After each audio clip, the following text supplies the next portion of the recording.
The black man had spent 5 years behind the checkout counter at Brooklyn Market greeting customers with a smile, remembering their names, and showing kindness even when his paycheck barely covered his bills. He believed in doing the right thing no matter what. So, when an older man came up short at the register, the cashier didn't hesitate to cover the difference. But what he didn't know was that this man wasn't just another customer, he was the owner of it all, and that small act of kindness was about to change everything in his life. The city of Atlanta pulsed with energy cars, honking streetlights, flickering against the glassy surfaces of towering buildings, pedestrians moving with purpose. But just a few blocks away from the bustling downtown, nestled within a quieter neighborhood, sat a small grocery store called Brooklyn Market. It wasn't much, a modest corner store with flickering neon signage and aisles packed tight with essentials.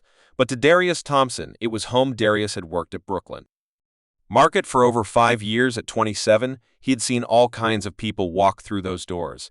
Mothers juggling groceries, and toddlers, construction workers grabbing a quick bite after a long shift, elderly regulars who just needed someone to talk to, and Darius, he made sure every single one of them felt seen. It wasn't just about scanning barcodes and handing out receipts, it was about remembering Miss Lorraine's favorite brand of tea, about asking Mr. Phillips how his hip was healing after surgery, about noticing when someone looked like they were having a rough day. Standing behind the register, Darius ran a hand over his close-cropped hair and glanced toward the entrance. As the bell jingled, a gust of crisp autumn air slipped through the doorway. As a man hesitated on the threshold, he was wrapped in a worn-out jacket, his beanie pulled low, shoulders hunched like he was bracing himself against more than just the cold. Darius had seen that kind of hesitation before, the kind that meant someone wasn't sure if they really belonged. "Hey there," Darius called out, his voice easy, welcoming. "Chilly out tonight. Let me know if you need help finding anything." The man gave a small nod, but didn't respond. Instead, he stepped inside, his movement cautious, like he was trying not to draw attention. Darius watched as he wandered the aisles, his eyes flickering over price tags, fingers lingering over the cheaper brands. He finally settled on a loaf of bread, a small carton of milk, and a protein bar, the kind of purchase that wasn't for a full meal, but just enough to get by. When the man approached the counter, Darius noticed his hands were trembling. As he reached into his pocket, he pulled out a crumpled $5 bill, some loose change, and set it on the counter. With a quiet sigh, Darius did the math in his head before even scanning the items he was short. The man swallowed hard, looking down at the protein bar. "I'll just put this one back." Darius didn't hesitate. He had seen this too many times before, the silent humiliation, the way people's pride made them shrink into themselves. Without a word, he rang everything up, covering the difference himself. "Nah, don't worry about it," he said, sliding the bag toward the man with an easy smile. "We all need a little extra sometimes." For the first time since he walked in, the man looked up, his expression unreadable. There was something in his eyes, shock, maybe even a little suspicion, like he wasn't used to kindness coming with no strings attached. After a beat, his shoulders sagged, and he let out a breath he seemed to have been holding. "Thank you," he murmured, voice rough, like it had been a long time since he'd had to say those words. You have no idea what this means." Darius just nodded. "Take care, all right." The man clutched the bag close to his chest as if it held something far more valuable than just groceries, and disappeared out the door into the cold night. Darius didn't think about it much. After that, it wasn't the first time he had helped someone out, and it wouldn't be the last to him. It was simple. If you could make someone's day a little easier, why wouldn't you? But what Darius didn't know, what he couldn't possibly have known, was that the man he had just helped wasn't just another struggling customer. He was Nathaniel Carter, the billionaire CEO of Carter Retail Group, one of the largest grocery chains in the country. And for the first time in years, Nathaniel found himself shaken not by the weight of his fortune, not by the pressure of board meetings and profit margins, but by a simple act of kindness from a cashier who had no idea who he was. Nathaniel Carter sat in his car across the street from Brooklyn Market, the brown paper bag still resting on the passenger seat beside him. His fingers idly traced the rough edges of the receipt as he stared through the windshield, his mind replaying the moment at the counter. The warmth in the cashier's voice, the way he hadn't hesitated, hadn't looked at him with pity. Fortune not by the pressure of board meetings and profit margins, but by a simple act of kindness from a cashier who had no idea who he was. Nathaniel Carter sat in his car across the street from Brooklyn Market, the brown paper bag still resting on the passenger seat beside him. Traced the rough edges of the receipt as he stared through the windshield, his mind replaying the moment at the counter, the warmth in the cashier's voice, the way he hadn't hesitated, hadn't looked at him with pity or condescension, just pure, uncalculated kindness. It wasn't something Nathaniel was used to for most of his life. People treated him according to what he was worth, not as a person, but as a number. They saw him as a billionaire, a power broker, a name that dictated salaries and stock values, even when he had started from nothing, back when he was just another kid bagging groceries in a store much like this one. He had known that kindness was often a currency people used to get something in return. But this man Darius had given without expecting anything back. It unsettled him. Nathaniel exhaled his breath, fogging against the glass as he finally put the car in drive. He hadn't planned on coming here. In disguise, hadn't even planned on testing his own company stores like some undercover boss. But he had felt it growing steadily over the past few years, the slow creeping disconnect between himself and the business he had built from the ground up. His board of directors talked about profits, his regional managers talked about efficiency, but who was talking about the people? The further his company expanded, the less he recognized it. Employees were numbers on spreadsheets, labor costs to be optimized. There were whisperers, store workers who struggled with long hours and stagnant wages, reports of staff feeling like they were barely scraping by. While his executives cashed in bonuses, he had heard it all before in boardrooms filled with men in tailored suits.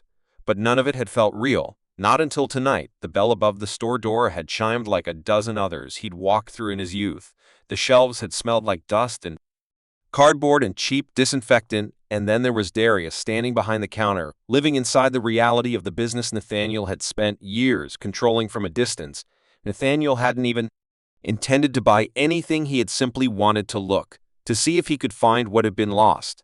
And then he had come up short. He had felt the shame curl in his gut the same way it had when he was 19, and broke the way it had when a young man, wondering if anyone in the world actually gave a damn. And Darius, this stranger who had no idea who he was, had simply smiled and let him keep his dignity. Nathaniel clenched his jaw and shifted in his seat, eyes flicking up to the market's glowing side. The place wasn't even one of his company's chains.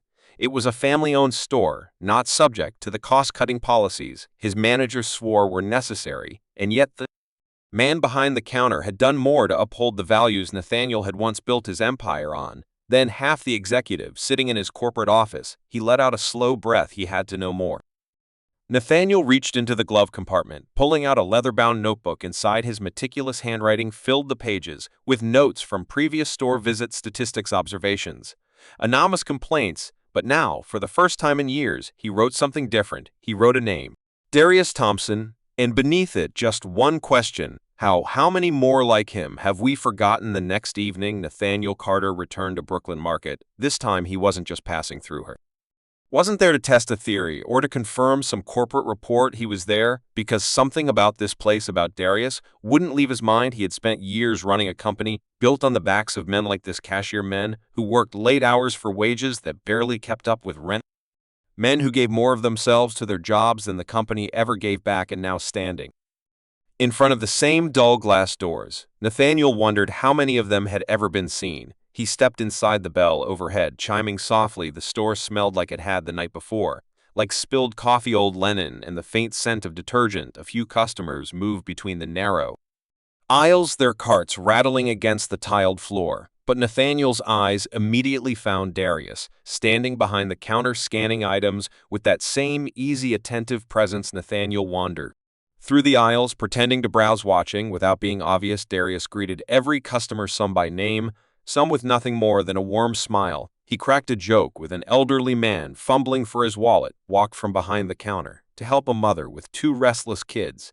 And when a teenager came in looking nervous and out of place, Nathaniel watched Darius subtly slip it.